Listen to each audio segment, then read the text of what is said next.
All right, Islam. Um, so we're back.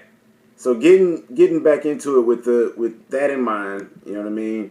When we're looking at these things going on in the news and we're saying, oh, they're shooting us down like dogs, you know what I mean, this, that, and the third. Well, based on Romantis Pontifex and Dum Diversas, which I'll pull that up right quick, which is kind of long, which I'll give you guys a chance to look over in your own time. But when you look at these documents and you're able to get a firm grasp of what they're saying in terms of their historical relevance in the timeline that is, world history, you're going to find out that prior to that, there wasn't this big push like you see coming out of Christendom that was able to last this long. There wasn't this mass conversion, so to speak, at the level and at the degree to which that it was carried out in this particular instance, because it was this particular instance, these sets of occurrences that led it led to the fall of Granada, right, in 1492, because we're talking about back in 1452. So it took them almost roughly 40 years, give or take, to implement their particular policy and then to carry it out, right? So let's just round up and say 50 years, give or take, so half a century. So if it takes about half a century, right, for certain changes to happen, well then it might take another half a century for those changes to really solidify.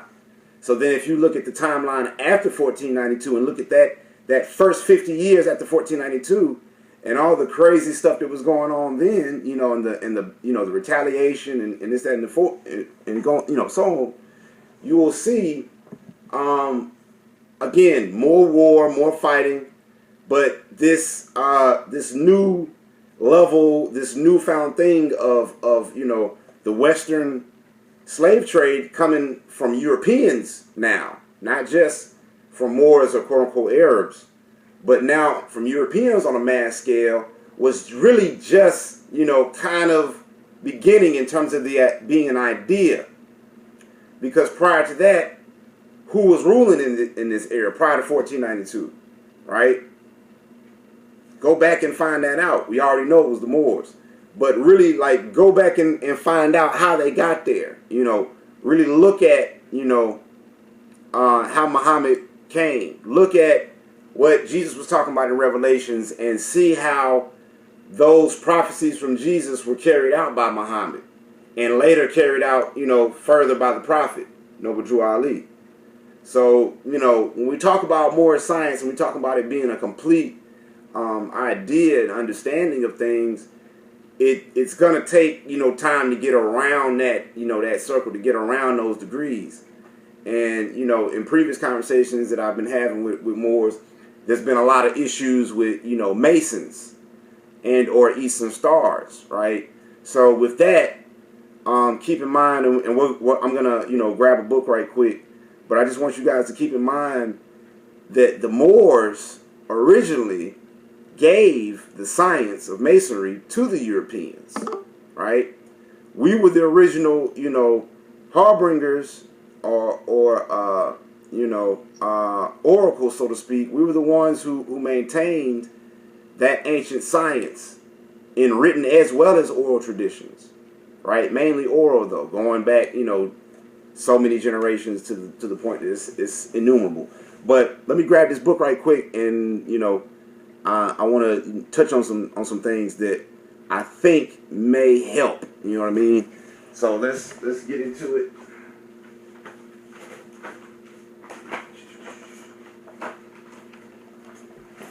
Just so everybody's on the same page, because oftentimes we get thrown off because we're not on the 8 ball, so to speak, and we miss certain key things in our third grade to fourth grade education. You know, first to third grade, kindergarten, all of that good stuff.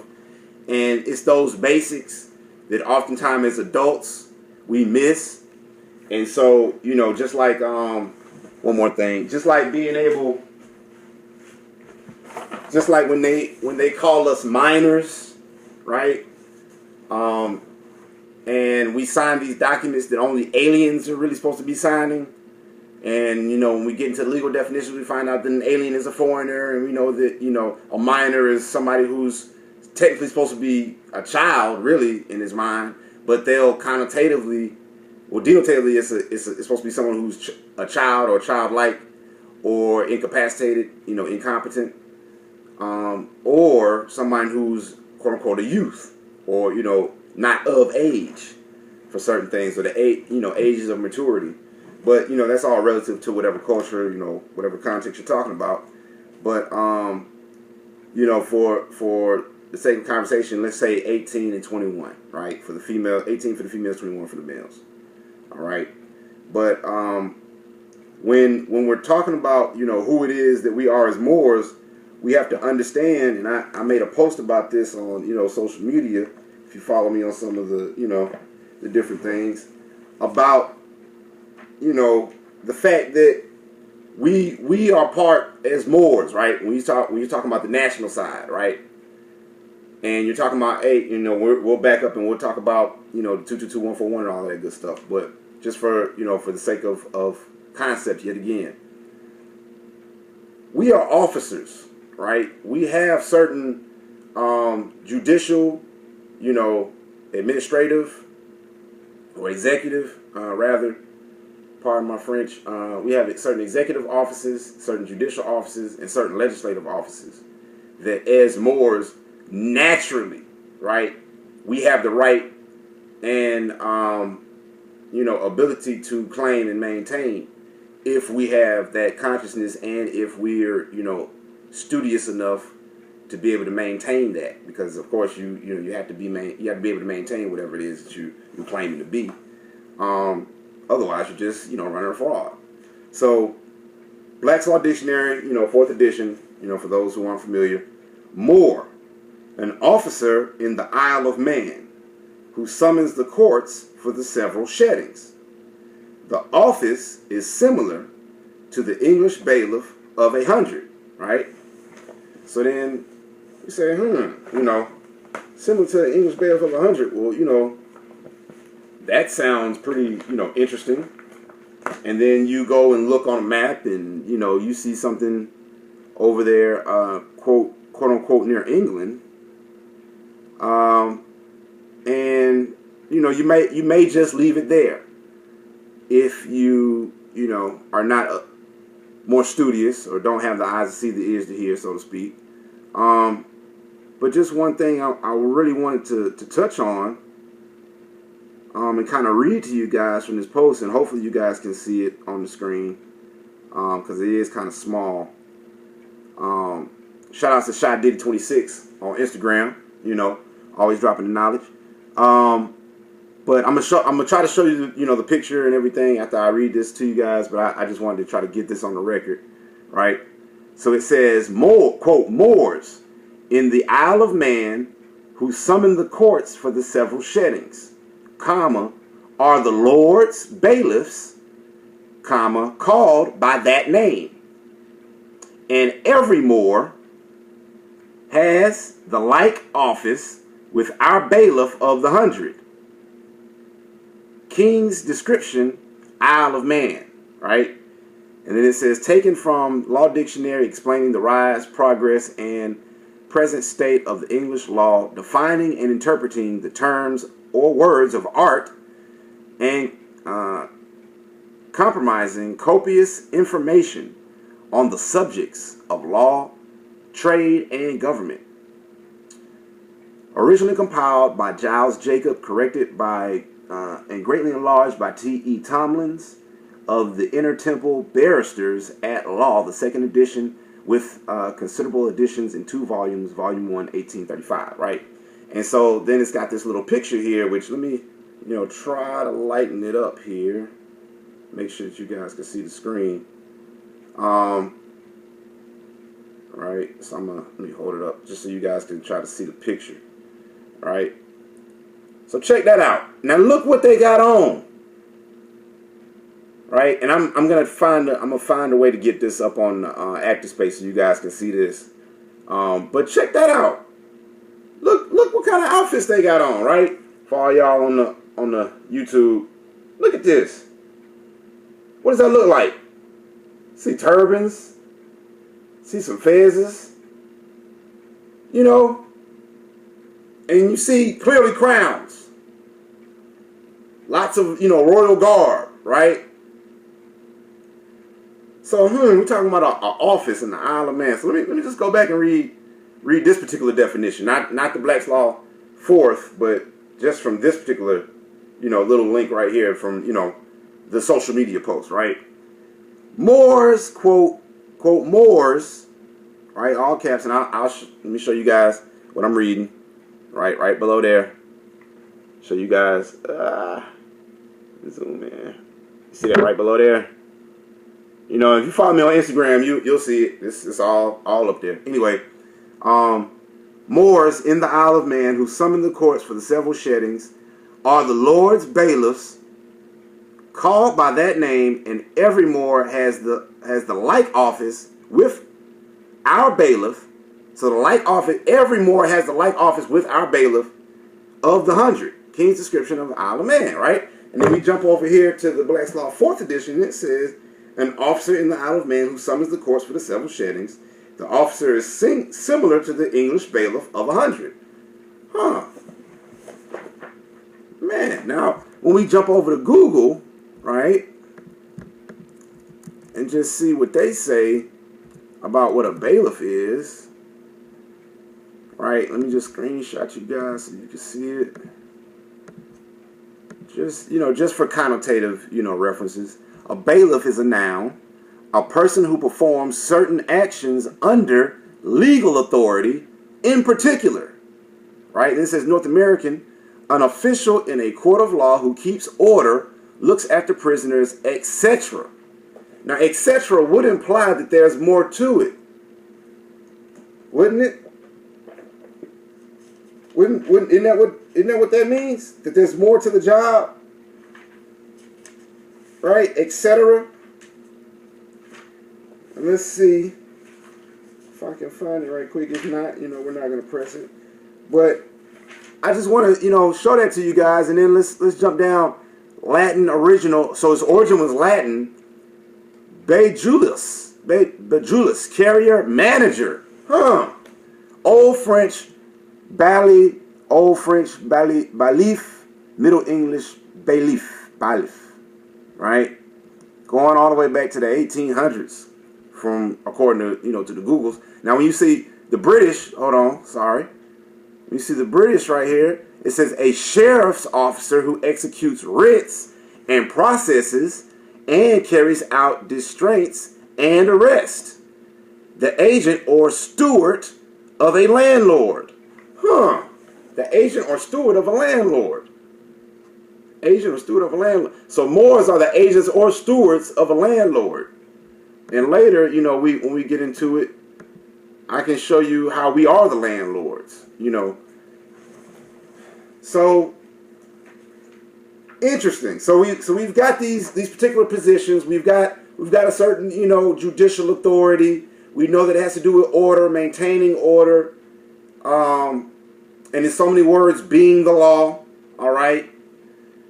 But the point that we're trying to drive here with our review is going to lead us to my next favorite document, Civic Lesson 14. For all those who've never seen this or can't find it, check it out, rvbaypublications.com. Wonderful, wonderful site. Plenty of information. Now, there was a guy who, from my understanding, and I may be wrong, but from my studies and understandings, he had a lot of close connections with Noble Drew Ali in his time period. as I understand it, he had some of the original keys that came out of the adept chamber. And from that understanding, he placed some things in the record with the Library of Congress. And this man, of course, is known as the man C.M. Bate. Islam. Now, something that I wanted to touch on, because we're talking about, just to stick with the theme of being an officer, or, having certain judicial, rights and duties and things, when we understand who Moors are, and the full vastness and the scope of it, we've got to talk about Title 22, Chapter 2, Section 141, right, which is coming, of course, from the codes of law of a general and permanent character, right? This is from January 3rd, 1935, 34 edition, right? Copy of it for the record. So, and this of course is on, they've got that out there. If you get into a good law library, if you can find a 1940s edition, or better, or earlier rather, you may be able to find it in there. But anything after that, I want to say around 56, give or take. I'm horrible with dates. I'm not a history buff, for the record. I just look like one. But AA 222141, right? Foreign relations. So this is Title 22, Chapter 2, Section 141. Without further ado, foreign relations and intercourse, page 954, right? Chapter 2, consular courts. Section 141, judicial authority generally, right? To carry into full effect the provisions and treaties of the United States with certain foreign countries, right? Certain foreign countries. I wonder which foreign countries they're talking about. Let's see if they mention them. So Title 22, foreign relations, right? Judicial authority generally, 141. If you're following along with me. To carry into full effect the provisions of the treaties of the United States with certain foreign countries, period.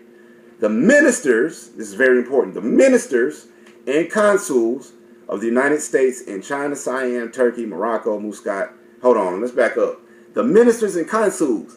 Now, when you talk about church, oftentimes they will divinely call them ministers, right?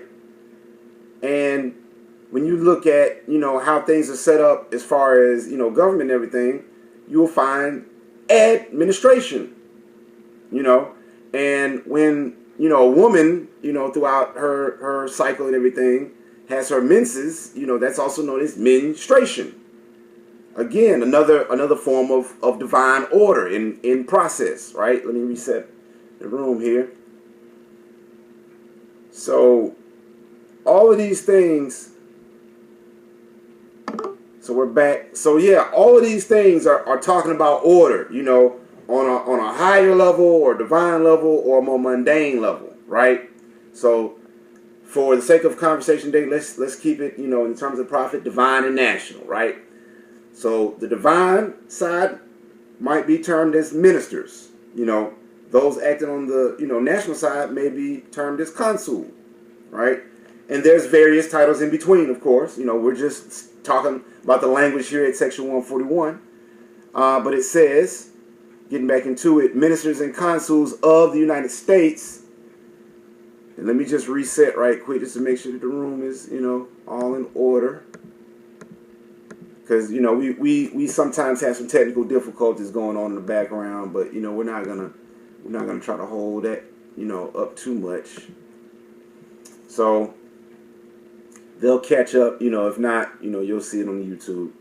So, United States with certain foreign countries, the ministers and consuls of the United States in China, Siam, Turkey, Morocco, Muscat, Abyssinia, right, Persia, and the territories formerly a part of the former Ottoman Empire, including Egypt. Now realize Abyssinia is the name, is the older name or more ancient name of modern day Ethiopia, right? And that's part of why the prophet said we're not Ethiopians. But for connotative linguistics, we say Ethiopians just so people know who we're talking about, but it's really Abyssinians. But anyway, And if you go deeper, of course, you'll find other names, and as more information comes out, that'll our understanding will develop and grow, so on and so forth. Anyway, and the territories formerly a part of the former Ottoman Empire, including Egypt, duly appointed, right? So there's some delegation of authority going on. Duly appointed to reside therein, shall, in addition to other powers and duties imposed upon them, respectively, by the provisions of such treaties, respectively, be invested with judicial authority described in this chapter, which shall appertain to the office of minister and consul, right? And be a part of the duties belonging thereto, wherein and so far as the same is allowed by treaty, and in accordance with the usages of the countries in their intercourse with the Franks and other foreign Christian nations, right? And that's important because you want to pay attention to the other treaties that the Moors signed with these other foreign Christian nations, as well as the Franks, right? Because in that you're going to find other customs and usages that may, be of use or maybe of some guidance of sorts in your studies. So, skipping ahead because I just really wanted to touch on that. This is kind of a review. I'll let you guys go back and see section 142 and 143 for yourself. But just so you know, for quick references, 142 generally deals with jurisdiction in criminal cases, right? And then 143 generally deals with jurisdiction in civil cases. So, excuse me. That's where you're going to want to start if you are looking for what to do in terms of how to proceed, how to stretch your legs out. You're going to want to find out, what body of law they're talking about. Is this a criminal case? Is this a civil case? Are all crimes commercial? Find that out on your own in due time. Article 6, right? Got to get this on the record. Got to, every time. Article 6, Constitution of the United States of America. All debts contracted. All debts contracted, past tense, and engagements entered into, past tense, before the adoption of this Constitution, shall be valid against the United States under this Constitution as under the Confederation. So that's it. All past, all for then, for now. Nunc pro tunc. All right, as under the Confederation. This Constitution, so the Confederation, Confederation has to do with the Republican form of government, right? Why are they talking about democracy yet again? That's just for review. Anyway, this Constitution and the laws of the United States, which shall be made in pursuance thereof, and all treaties made or which shall be made under the authority of the United States, shall be the supreme law of the land, and the judges in every state shall be bound thereby. Anything in the Constitution, notice there's a space, anything in the Constitution, or in this version I'm reading, anything in the Constitution, or the laws of any state to the contrary, notwithstanding, right? Meaning it has no standing at law, right? So anything they come up with, any code, any ordinance, any local rules or regulations to the contrary of this provision, this second paragraph here, notwithstanding, buddy, not going to pass, not on duty. The senators and the representatives before mentioned and the members, several state legislatures, shout out to Mike Else, by the way, and the several state legislatures and all executive and judicial officers, both of the United States and of the several states, shall be bound by oath or affirmation. Should be bound by oath or affirmation? To support this Constitution, but no religious test shall ever be required as a qualification to any office or public trust under the United States. Or public trust. Now, public trust. Interesting topic. Everybody loves to talk about it. Trusts are very important. But for the sake of conversation, and again, for the sake of review, we've got to talk about,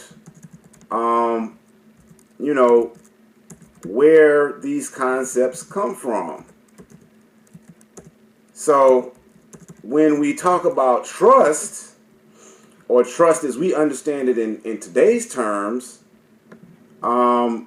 we're talking about 9 times out of 10, or we can point to what's known as the Cestui Trust Act of 1666, right? Now, this particular, I'm pulling it up on 2 different sites because I want to read, certain things, just so you guys can, see what I'm looking at and what I found. So, and I'm going to walk you guys who are in the classroom through it, just so you guys can see, right? So you can look this up, in your own time. So I just typed in Cestui Trust Act 1666, right? And so these first 2 things that came up, that's what I hit right here, right? So this first one here, this Exodus, right? Just want to read this right here. London, 1666, during the Black Plague of the Great Fires of London, Parliament enacted an act behind closed doors called Cestui Act 1666. The act being debated was to subrogate the rights of men and women, meaning all men and women were declared dead, lost at sea / beyond the sea, back then operating in admiralty law, the law of the sea, or soul lost at sea, right?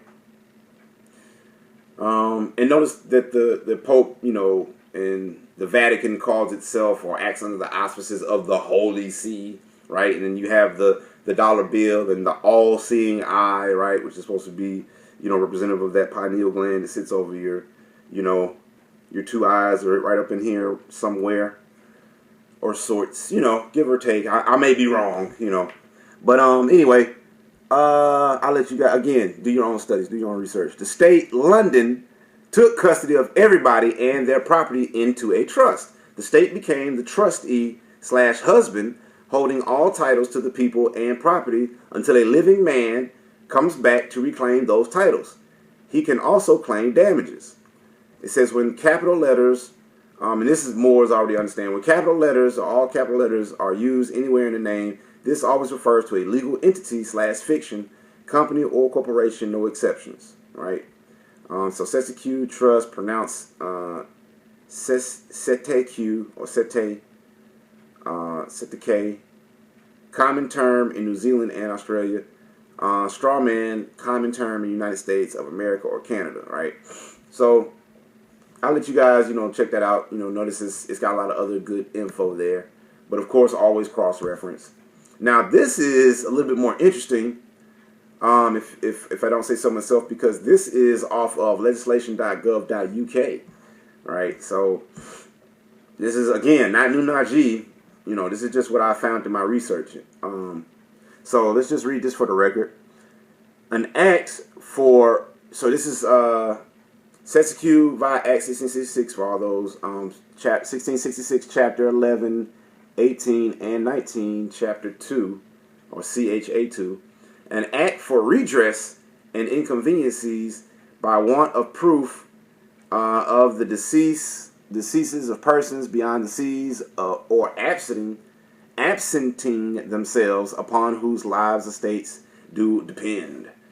Recital that Cestui have gone beyond sea, and that reversioners cannot find out whether they are alive or dead. Whereas diverse lords of manors and others have granted estates, right? Granted estates by lease for one or more life or lives, or else for years determinable upon one or more life or lives, and it hath often happened that such person or persons for whose life or lives such estates have been granted have gone beyond the sea, on the seas, or so absented themselves for many years that the lessers and reversioners cannot find out whether such person or persons be alive or dead, by reason whereof such lessers and reversioners have been held out of possession of their tenements for many years after all the lives upon which such estates depend are dead in regard that the lessors and reversioners, when they have brought actions for the recovery of their tenements, have been put upon it to prove the death of their tenements, when it is almost impossible for them to discover the same, for remedy of which mischief so frequently happening to such lesser or reversioners, right? And it goes on to say, other things and so on. But I just wanted to get that into the record, to kind of, again, give some more context to what I'm going to say here. But they mentioned a word that's very, very important, and I want to make sure that we get this into the record. Reversioner, right? And this is an interesting concept, that as you get into the science, and is those of you all who've been studying from Taj, and shouts out and honors to everybody who's been given honors and praise for the work that he's done over the years, in spite of all the haters and naysayers. We have right here with this word reversioner a lot of potent latent activity, and if we can have a firmer understanding, if we can begin to get a better understanding of trust law, I think that this word will have more and more meaning, right, going forward. So reversioner, a person who is entitled to an estate in reversion, right? And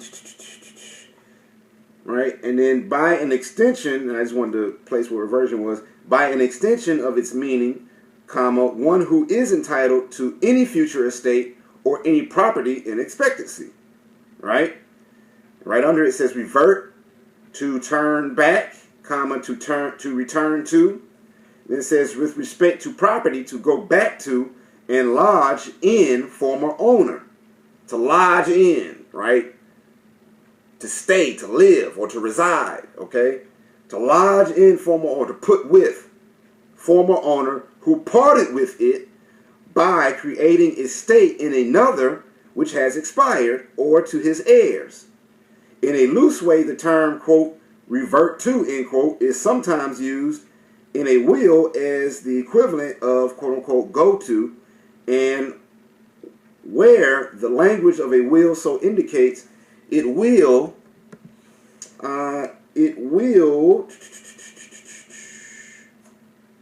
be construed as used to designate the person to whom the testator wished the land to be given, right? And when we talk about, property law, oftentimes you'll hear the word of reverter, or you'll often hear the phrase, you might run into the phrase of a possibility of reverter. So reverter means reversion, which we just, which we're gonna, I'm gonna give a definition to in a second here. Reversion, a possibility of reverter, is that species of reversionary interest which exists when the grant is so limited that it may possibly terminate, right?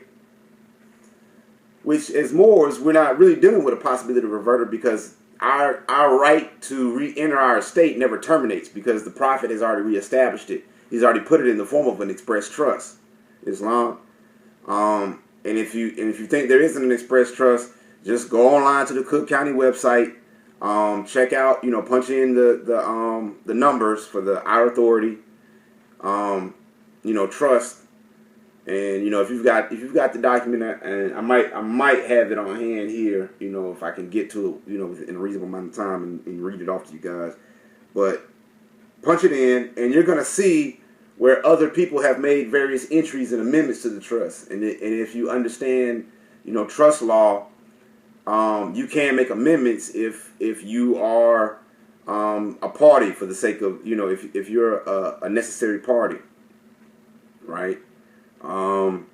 In this case, if you're an heir to the estate, right? Or you've been vested with the rights of an heir, so to speak, right? So reversion, or estate in reversion. And this is, again, I'm on page 1483, Black's Law 4th edition, unabridged for you guys. So, and I'm just going to give the short version here and let you guys go check it out, for those who want to get more in depth. but the residue of an estate left by operation of law in the grantor or his heirs, or in the heirs of a testator, comma, commencing in possession on the determination of a particular estate granted or devised. Right? Any future interest left in a transferor or his successor. It is a vested interest or estate in as much as person entitled to it has a fixed right to future employment. Right? Well, I'll just go in and read it. You know, it's actually pretty short because I just didn't want to get into all of this other stuff and confuse you guys. But the rest of the definition here says the term reversion has two meanings. First, is designating the estate left in the grantor during the continuance of a particular estate, and also the residue left in grantor or his heirs after termination of particular estate, right? It differs from a remainder in that it arises by act of law, whereas a remainder is by act of the parties. A reversion, moreover, is the remnant left in the grantor, whilst a remainder is the remnant of the whole estate disposed of after a preceding part of the same has been given away. All right, and realize that when the prophet restated that he was the head of the temple and he was the head of everything, in so many words, that was leaving everything in his possession, right? So that those who came after the fact, anybody who even attempted to, and when the prophet in the oral steps of prophet said, you know, I gave you something, you know, that you couldn't tear up, but it would tear you up. That's kind of my understanding of what he was talking about. Because with you know, when you understand, you know, the levels of trust law and the effects of it, if the grantor still retains the property and he hasn't given everything away per se, then there's something still yet to be received for, you know, others down the line, right? Because if, say, you know, Uncle Junebug and them got a hold of the house, and, you know, instead of paying, you know, this is say for quantitative linguistics, they stopped paying the property taxes on it, and the state came in and took it, you know what I mean? Now that house is no longer in the family. The state owns it, and, you know, it doesn't pass down, you know, to the rest of the family, to the children, because Junebug wasn't taking care of business, right, with the family trust or the estate. So when you're talking about property, Junebug doesn't own the property. When you're talking about how the prophet left it, right, and in that case, if the property was, you know, was taken by the estate, that would be called an escheatment. Islam, thank you for you know, those in the chat here. You remind me of that. That would be called an escheatment, right? And we'll get that into the, you know, to the records. Another one of my favorite words. But when you're talking about, again, property, and you're talking about what's given away, if everything hasn't been given away, like I said, there's something still retained. There's something to be left by operation of law to the heirs, right? Meaning that the rest of the property, or whatever hasn't been escheated by processes of feudal law, remains to those who, you know, have the right to receive it, right? And oftentimes when we talk about, you know, suits and wanting to reclaim certain things or certain properties, we're looking at it from the wrong perspective, right? We're not reclaiming something in the sense that we're looking at this we're looking at this something that we're claiming as something that was not already previously owned by us, right? We're looking at it in the sense that, no, this is the family house that we've always owned, that's always been in our family for generations upon generations upon generations. I am just the youngest, you know, or the eldest of the youngest, to be in the position to say, hey, this is mine, and this is what's for my, you know, for my children, my posterity. All right, and that's what we're doing when we're reclaiming what the prophet left us. In a nutshell, we're stepping up to the plate. We're taking our place amongst the affairs of men to manage the estate, right? As trustees, as ministers, as consuls, you know, in other various, you know, degrees and capacities, right? But it's cheap, right? Again, from our Black's Law, 4th edition, yet again, page 604. It's cheap. In feudal law, right? In feudal law, it's cheap is an obstruction of the course of descent and consequent determination of the tenure by some unforeseen contingency, in which case the land naturally results back by a kind of reversion, right? Kind meaning it's not the original. By a kind of reversion, comma, to the original grantor or lord of the fee. All right? In the casual or causal descent, comma, in the nature of forfeiture of lands and tenements within his manor to a lord, either on failure of issue of the tenement dying, seized, or on account of the felony of such tenant, right? Uh-oh, got some connection errors. Let me just reset that right quick. And we're gonna finish this definition right out right quick. And it's 7:22, so we're almost coming up at the half point mark, and then, you know, I'm gonna want to open it up for questions. So let's see.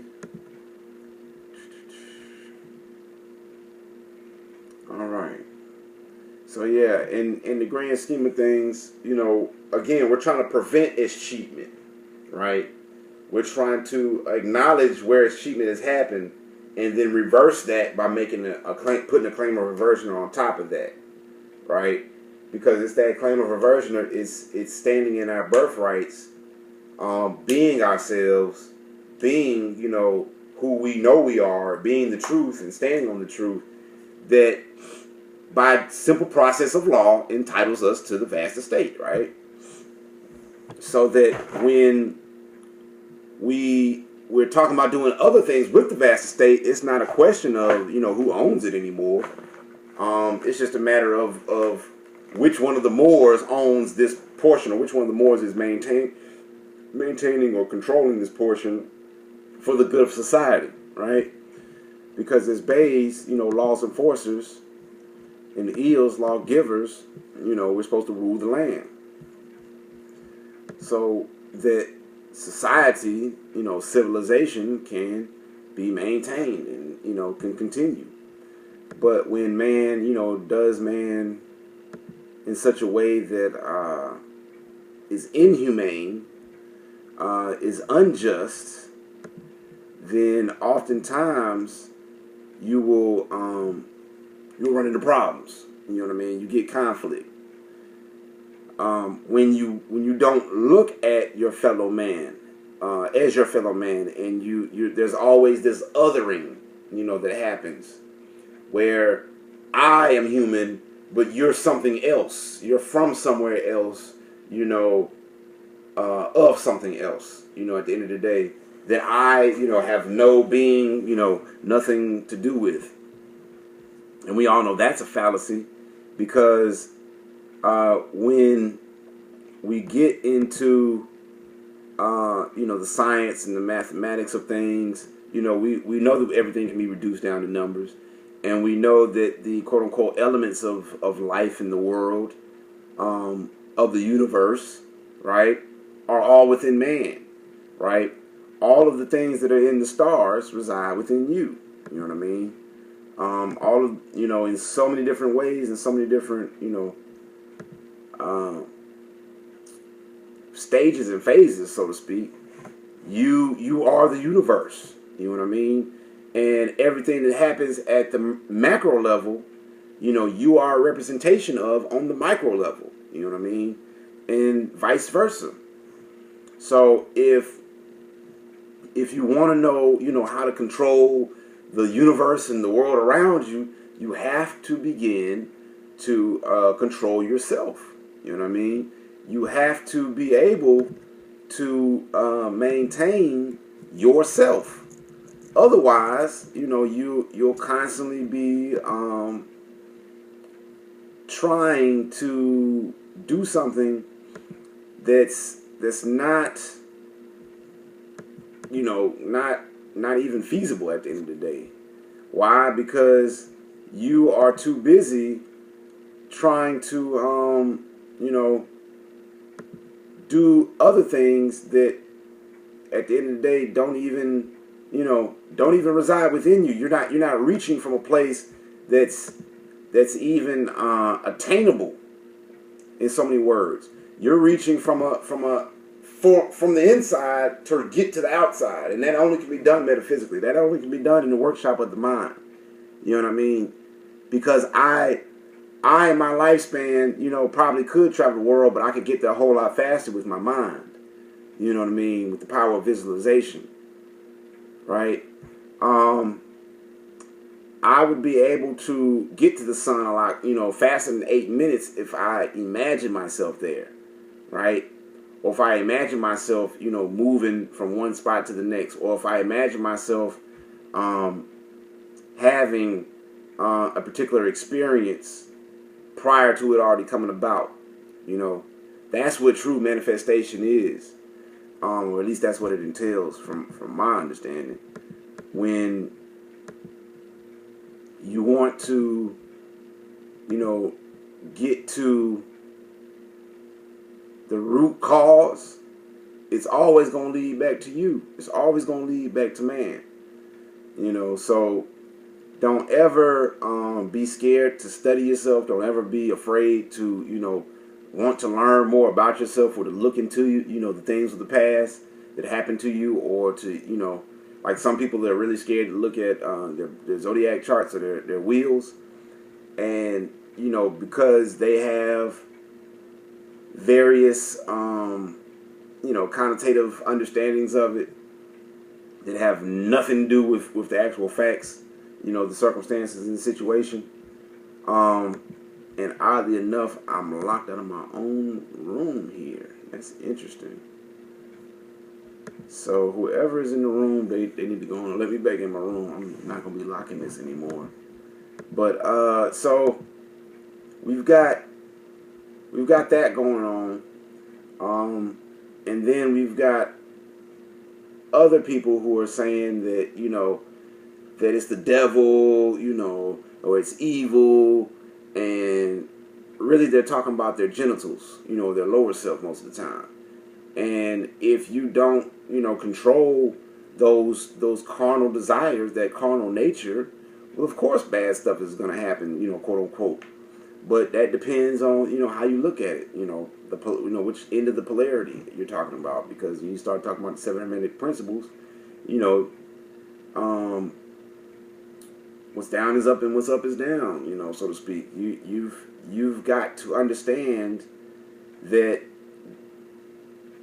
positive and negative, the poles, the electrical current, that we know to be positive and negative, that we, understand to be positive because there's, quote unquote, less electrons, than there are protons and neutrons in the atomic structure of whatever it is you're talking about. And that's what gives it a positive charge versus having more electrons, and that's what's supposed to give it a negative charge based on, common understandings of science, at least my understanding, which I may be wrong, yet again. But if we, take those basic principles into understanding and apply them at more advanced levels, we will see them, across the board, masculine, feminine, male, female, you know what I mean? We're coming from a matriarchal society to a patriarchal society. And you look at, those dichotomies and differences, right? When we're talking about the quote-unquote dollar bill, and you look at, the pyramid, which for some people could be considered a phallic symbol, versus the Aquila, right, which could be considered a female, or a woman's symbol. And just to read this page, and to show you guys, this is again coming out of lesson book 14. This is talking about the Great Seal. It says the Constitution of the United States is the law of the land, with all treaties in force. These instruments of the law used to gauge and adjudicate any matters of violation, controversy, or infringement between the Moors and the foreign European Christians. Right? The United States has a dual national seal, two sides to the one seal. The Great Seal of the United States, Moors. The Great Seal pyramid on the back of the U.S. U.S. dollar bill is the emblem of the Asiatic Moabite/Moorish nation, the ancient ones, the master builders of civilization, mothers and fathers of the human family. The key word to distinguish the two seals is of, right? And part of the reason why we make this distinction, and part of the reason why, we're dealing with estates and trust, and why you see all this killing going on, and why I'm bringing up the Cestui by Trust Act. Somebody's calling me. Is because they are killing us for ownership of the trust. When you walk around with these names of Smith, Jones, and Johnsons, under the 13th and 14th Amendment, you're technically still a slave. You're under human peonage, right? You are technically the property of, the Smith, Jones, and Johnson family, right? Respectively. So you don't have the rights to the property that is quote unquote in your name, right? Because property can't own property by law, right? And especially not someone who's incompetent, right?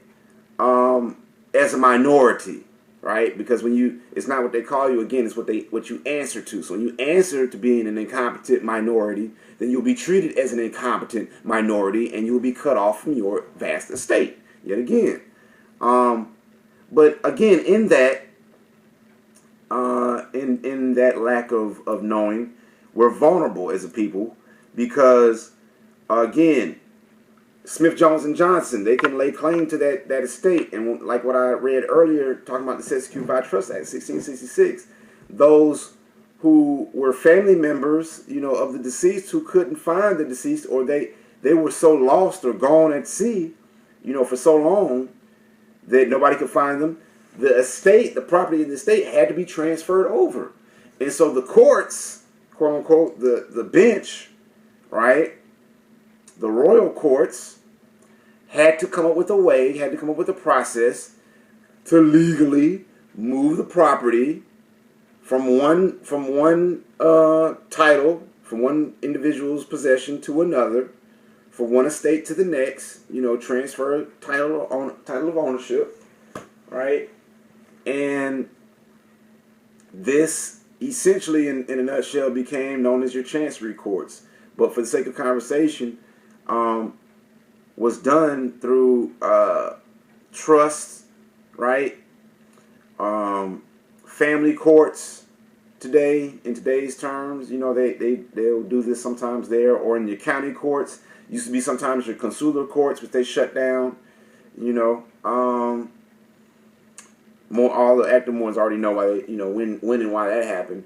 But again, going back to AA 222-141, if you have understanding of what that's talking about, we can reestablish our courts once we come together as the body politic and do what we need to do on the county level, and the state level, for the national level and the international level, right? But always remember, act locally, think globally, right? Just some common phrases and such. But yeah, so we've got to keep in mind how, when, and why we got here to this particular point, because it's gonna help us get further in our understanding when we're trying to kind of get over that mental hump, when we're trying to find out why is it they're killing us, at such an alarming rate. Why is it that so many people are getting off with paid leave? You know what I mean? It's because they're getting paid directly out of that trust of the person that they just killed. That's why they're able to afford that paid leave, for starters. They're able to get into that paid leave because the family, instead of nationalizing themselves and the family's property in the States, they go to a barrister and try to get them to, move their property around within their chancery courts. Of course, to the detriment of the family at the end of the day. And then they end up settling for pennies on the dollar out of an account that they already had ownership to by right of reversion. But, ignorance is bliss. So, you take that 1.2 or you take that 2.4, whatever, millions of dollars of fiat currency, and you just kind of sold your rights to the estate for that amount, right? That was your settlement, in lieu of having the whole, right? If some may call it a payout, others may call it a ransom. I call it a pity party, because that's all it's gonna pay for at the end of the day. Is a pity party, because it's not justice. It didn't fix anything. It didn't put anybody in jail. Didn't give anybody time. They didn't have to pay the fine out of their pocket. It was a private, non-judicial, process, and typically it happens outside of court. So it doesn't even, so the facts of the case never see the light of day. And then, you have to sign, what's typically known as a gag order, where the part of the contract in there is that you don't say anything, you're gagged, or else we take all the money back and, with interest or, what have you, and, we hang you by your pinky toe and all the other stuff. So, after the payouts happen, after money happens, everybody goes quiet. You know what I mean? There's nothing to be said. There's no books. There's no movies. You know what I mean? So very rarely is there going to be any precedence legally for there to be anything to change, right? And that's just common sense. If I'm wrong, someone please correct me. If I'm wrong, let me know. Holler at me. Get at me in the chat. Holler at me in the the comment section. But I think that's how it goes, if I'm not mistaken, in 2016.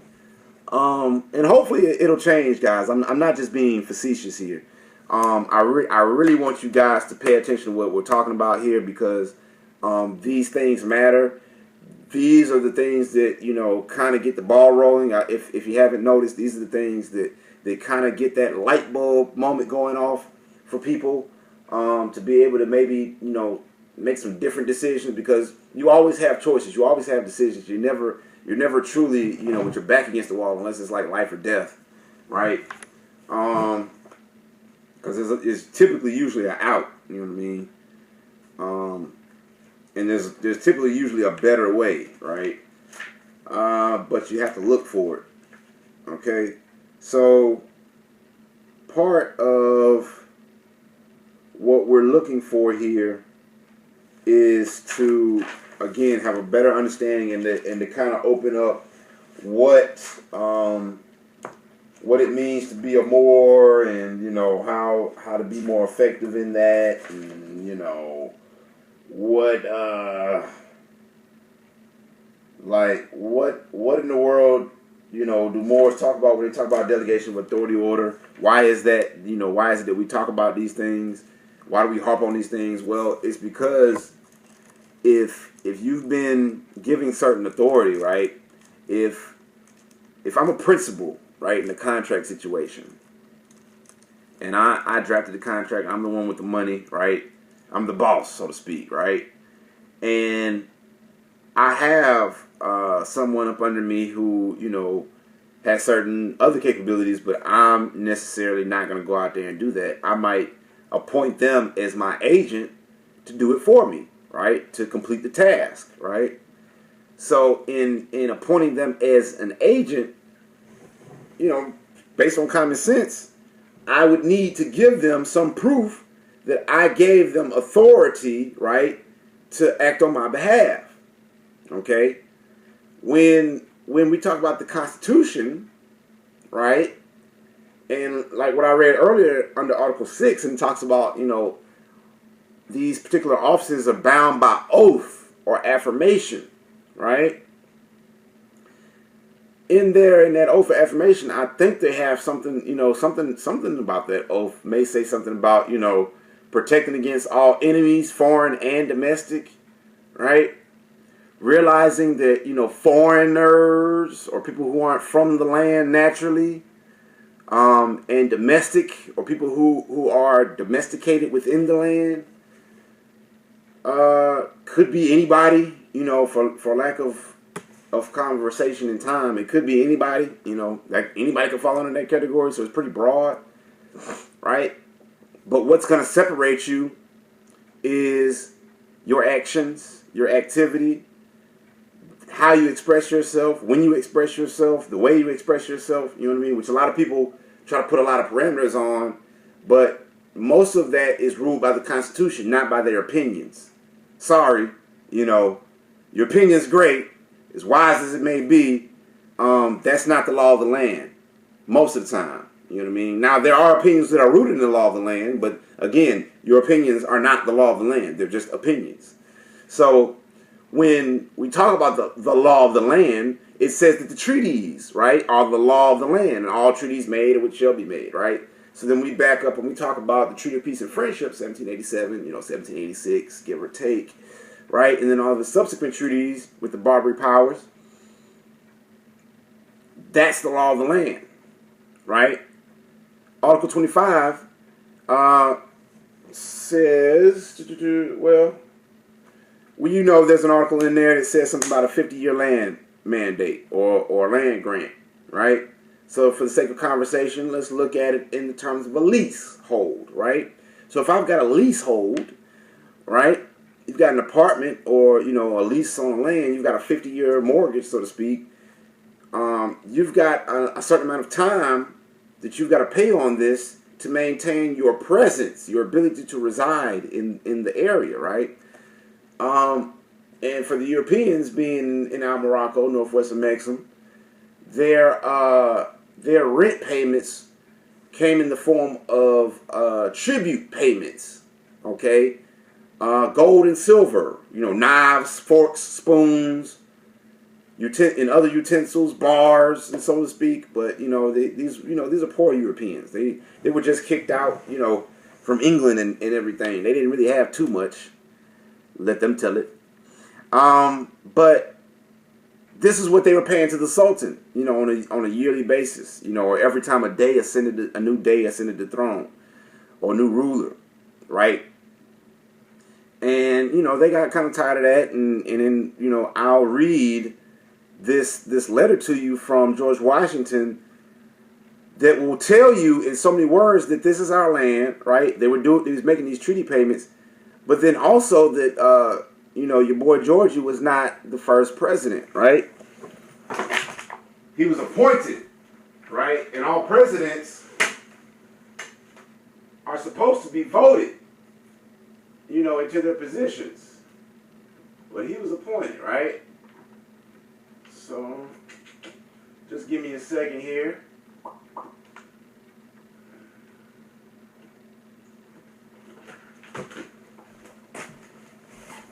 So, talking about George Washington, and realize, there aren't too many Europeans in history that I can find that are named Washington other than George Washington. I wonder why. But, I'll let you guys do your own, like I said, do your own research, check it out, see for yourself. But, now this is coming from the treaty book. Mine's a little different from y'all's. It's page 53 for me. But I want you guys to see something. I want you to check out the attire that Georgie has on right here, right? Notice he's standing on that checkerboard floor on the square, right? Feet at a perfect 45 degree. He's got the tools for the workshop of the mind in his hand, right? And notice right above him, got that letter G, right? And oh, what is that? What is that above that G? Is that a 5-pointed star in a circle? It's the keystone? I'll let you, all of my more Masonically inclined fellows explain that. So let's get into it. It says, great and magnanimous friend, since the date of the letter which the late Congress, by their president, addressed to your Imperial Majesty, the United States of America, have thought proper to change their government and institute a new one, agreeable to the Constitution, of which I have the honor herewith to enclose a copy.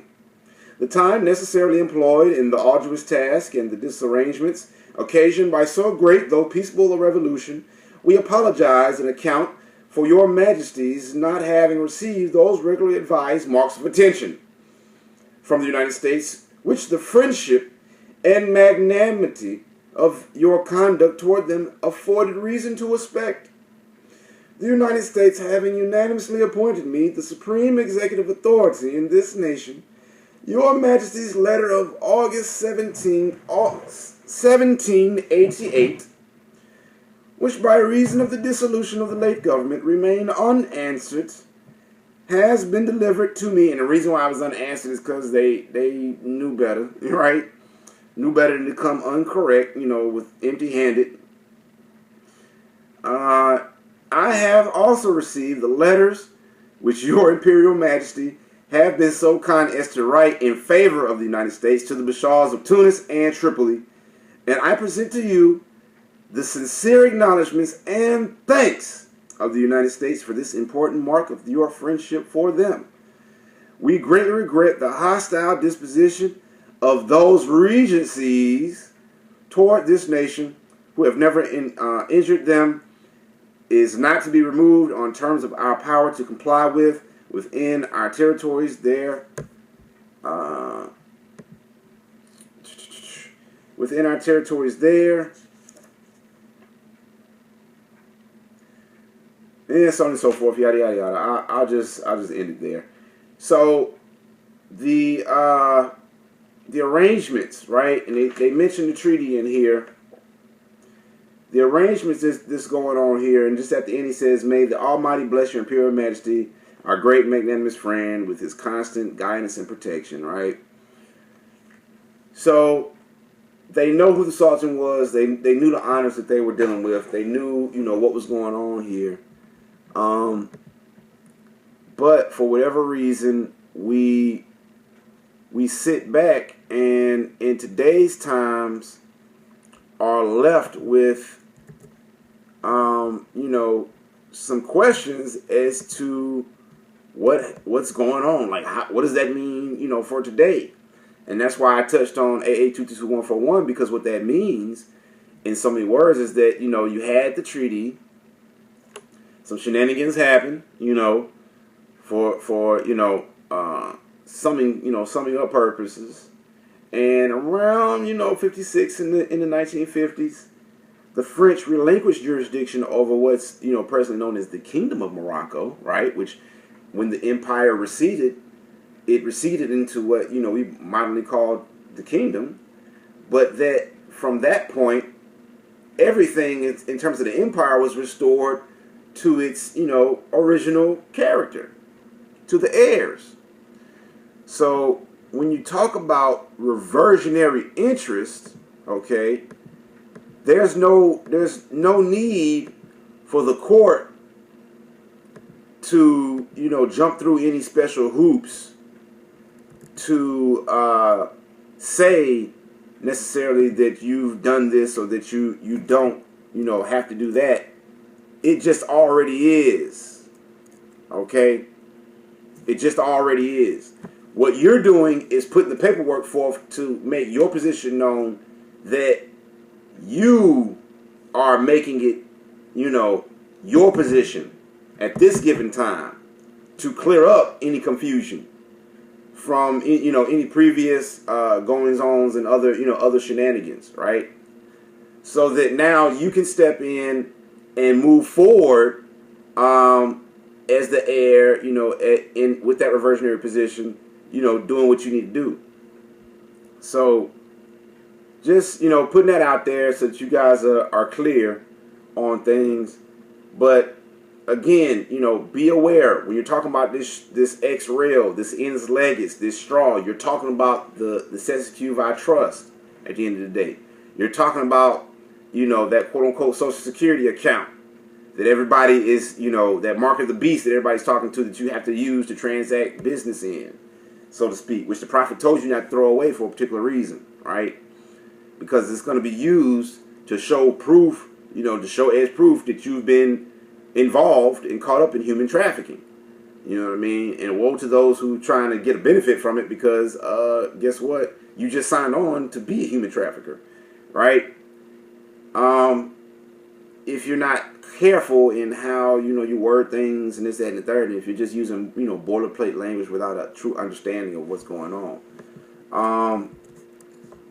So we've got a lot of things to cover in terms of our understanding. We hopefully have covered a lot of ground. I just wanted to make sure that you guys had some understanding as to what trust law was, because as and what reversionary is, because as you're talking about these different things, you're talking about what it means to be a Moor, you're going to have to start talking about these things. Because these are the things, these are the activities that we as Moors are presently dealing with in our everyday lives. You know what I mean? We just don't pay attention to it. And we deal with it as Negroes too, but we deal with it from a different aspect. But as Moors, we're dealing with it from the aspect of management, not as the managed, right? We're dealing with it as an elite and not a plebe. Islam. Because at the end of the day, this is our vast estate. This is our family business that we have to maintain control and order of at the end of the day. And it really does start at home. You know what I mean? It starts with what you've got at home right now, who's under your roof with you. You know what I mean? That's where it starts. It's, your family. And then it just kind of grows from there. When you reattach yourself with the family of nations. Islam. So it's 7:52. We had some technical difficulties in the class space this evening, so I don't think we're gonna be getting too many questions. But for all those who are catching this on the back end, as always, feel free to send us your questions and comments as well as concerns, so that we can address those in a timely manner and hopefully get to them and possibly get to them in class. And just so you guys know, going forward, we're going to have a more ad hoc basis. We may or may not have class next week, depending on how things go. Like I said, there's a lot of stuff going on in the background, and I just want to make sure that, everything is being taken care of, decent and in order. And, everything is getting its proper amount of attention and time. So, we're just going to play it by ear, guys. Check us out in the active space.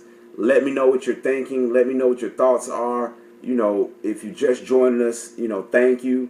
We're so glad that you're welcome, and, so glad to welcome you here with us. And, we just hope that you grow with us as we grow. And, intend to do more things and hopefully become more effective in what we do. So with that, at 7:54, I think I'm going to go ahead and go on and close it out for today. Like I said, you can reach me, how you guys know how to reach me. Make sure you get with Sister Sharice if you want to get linked up on to Active Space or the more learning forum within the Active Space, and get caught up with things and all the past classes. We're gonna have some more stuff coming out on YouTube, some more videos going up pretty soon here, so look out for that.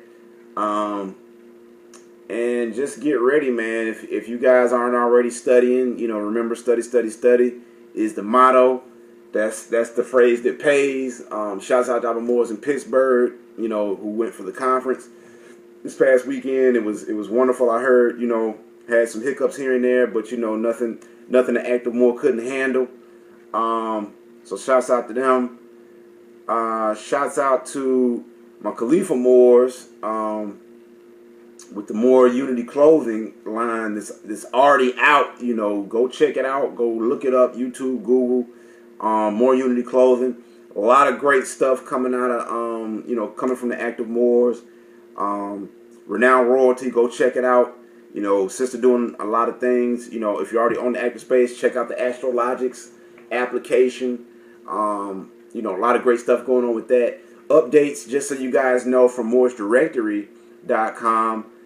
We just hit a milestone. Woo! 2,000. All right, 2K. 2,000 people have now downloaded the Active Moors app, right? So with that, thank you guys. Awesome. If you guys want to support it, always make sure you just go check it out. If you like it, if you love it, support it. MoorishdDirectory.com, ActiveMoors.com. Again, shouts out to RVBayPublications.com. Of course, we want to thank, Sister Roz, Mariah, Sister, Brother, and forgive me if I'm forgetting names, because I'm always, off with things. But, the wonderful people over there, RV Bay and Publications, King Land Moors, Khalifa Moors, Khalifa Media, Rami Salam Ill, another active Moor out there doing this thing out in San Francisco, I believe, or Oakland area, Oakland, California. Sorry, Rami, Oakland. So we got Moors all over the place, and then of course we got all our Moors in Australia who were checking in this past week. Love the work you guys are doing. All the Moors in Puerto Rico out there. I see the Moors out there. Brother Obey, shouts out to him. Out there in Puerto Rico, they demonstrating, doing a lot of big things. The government. If you guys have been paying attention, they went bankrupt. The U.S. bankrupted their private corporation, shell corporation known as Puerto Rico, recently, and they're going through a lot of financial turmoil. But got our prayers and wishes with those brothers and sisters out there fighting for the cause. Of course. With all of the more local events going on in Tulsa and Charlotte, North Carolina, if I'm not mistaken, and I may be wrong, with locations, because there's a lot of stuff going on, and I'm just kind of going off the top of the head in the cuff right now. But definitely want to give our condolences and our prayers and best wishes to the families for all those who got lost in the struggle this past week and this past month, named and unnamed, because we know there's a lot who were unnamed in the struggle, who were fallen. And honestly, guys, a lot of people are wondering, what are my thoughts, what were my feelings. Honestly, I hate to sound cynical, but this is the same thing, we've been telling y'all was gonna happen. You know what I mean? And I was trying to stay away from talking about these things, but obviously they're pertinent and time necessary, right? Now this is coming out of Rex 84 or TM-SW7905.1, King Alfred Plan. Right, October 19th, 1969, Executive Order number 11490. Okay, and for those who have it, you guys are familiar with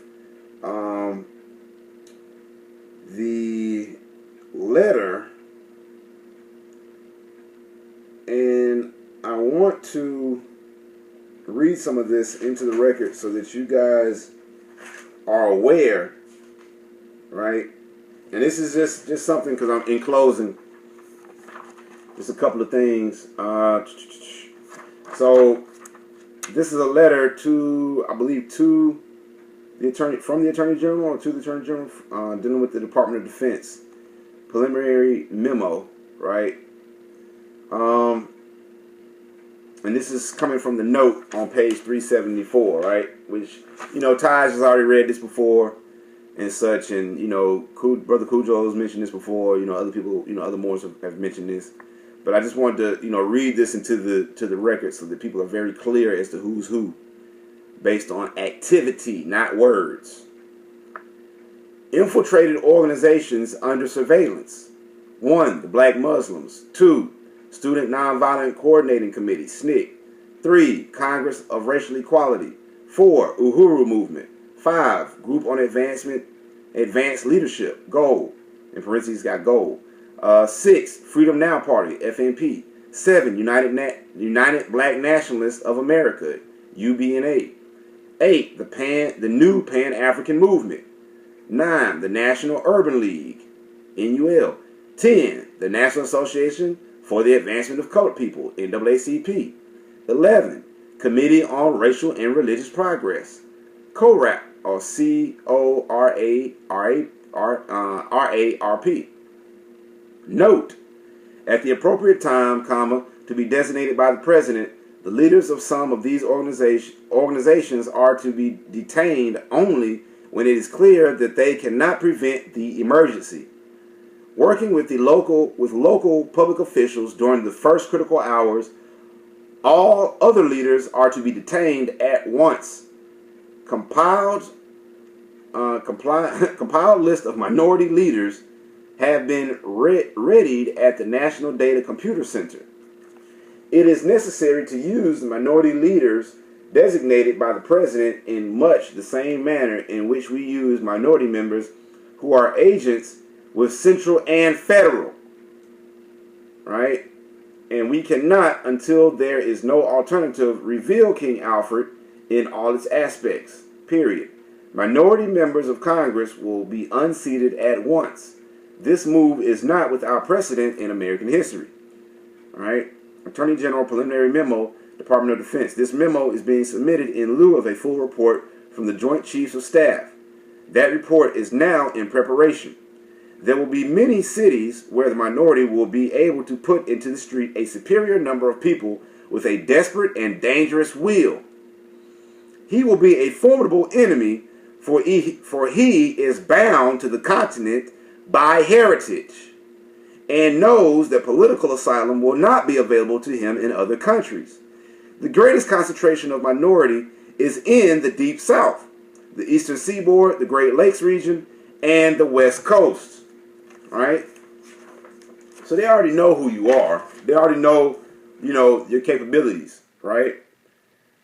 And it was interesting. It was so interesting, very, very interesting, how in North Carolina they had, a group of faith leaders, community leaders come together and they were talking, and it was so interesting when they cut out, and I went online to watch the rest of it, that they weren't going to follow.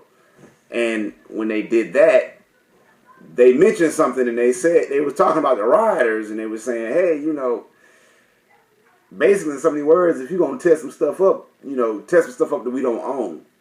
You know what I mean? And I was like, test some stuff up we don't own. Why? Why tear up anything? And then, of course, if you have no better thoughts, if you have no other idea as to how to take out your frustrations, if you just have all this raw energy in motion, of course the next best thing is to be destructive. But you've got to keep in mind, most of these companies have got insurance. You know what I mean? Most of these companies understand taxes, and there's something in taxes called a write-off, or a loss, and you can write those losses off to account for certain profits that you may want to not pay taxes on. So in so many different ways, it could work out to my benefit as a business owner if my business, if out of my chain of businesses, so much of my property or so much of my inventory is lost due to damage, due to fire, act of God, right? Because at the end of the day, my insurance is going to give me a payout, right? But then when you ask some of these grand sheiks about what happened with the Moorish stock or what happened with the Moorish insurance companies, they're all button lips about that. You don't hear nothing about that. You don't see anything. You don't see any Moorish insurance companies out there anymore. And I wonder why. Anyway, committee report. So I guess this is comment O. Survey shows that during a 6-year period, and this is why you got to use mind over matter, all right? Survey shows that during a 6-year period, production created 9 million objects, or 1,500,000 each year. Production could not dispose of the containers, which proved a bottleneck. However, that was also 20 years ago. We suggest that vaporization techniques be employed to overcome the production problems inherent in King Alfred. So they don't have to take people to gas chambers in 2016. People, they've got vaporization techniques.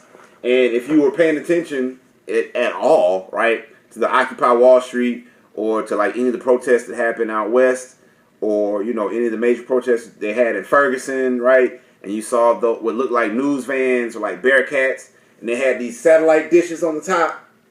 Well, those satellite dishes have a technology in them that's similar to HARP, but it operates at a smaller, supposedly more minute scale. And the effects are supposed to make you nauseated, and whatnot, and have a headache or instant migraine, and you feel like you got to throw up and all this other stuff. When really all it's doing is cooking you from the inside out. You know what I mean? It's like a portable microwave that they point at people to disperse crowds, right?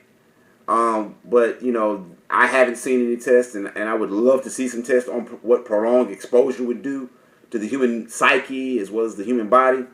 And I think if those tests are out there, they probably drive you crazy, if not, insane or something. But I'm sure they're out there. I'm sure they're out there. I'm just, I don't have them right in front of me.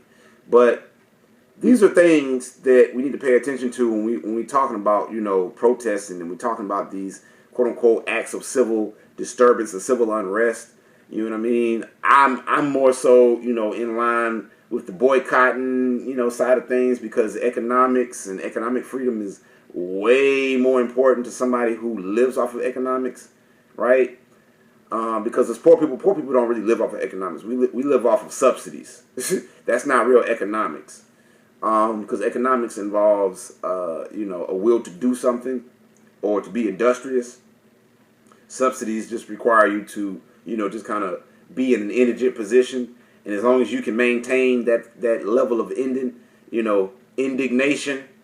as long as you can stay indigent, you can qualify for the benefit of an indigent or a person who cannot do for themselves, which is totally insane at the end of the day, because you're never going to get people who are able to do for themselves when they run around working all the darn time, or trying to work at not working, trying to get around the system, basically, in so many words. But it's 8:08. I'm not gonna go for another 30 minutes. I'm gonna let you guys marinate on that, so to speak, until next time. Peace and love, guys. Islam. Peace and love. Peace and love.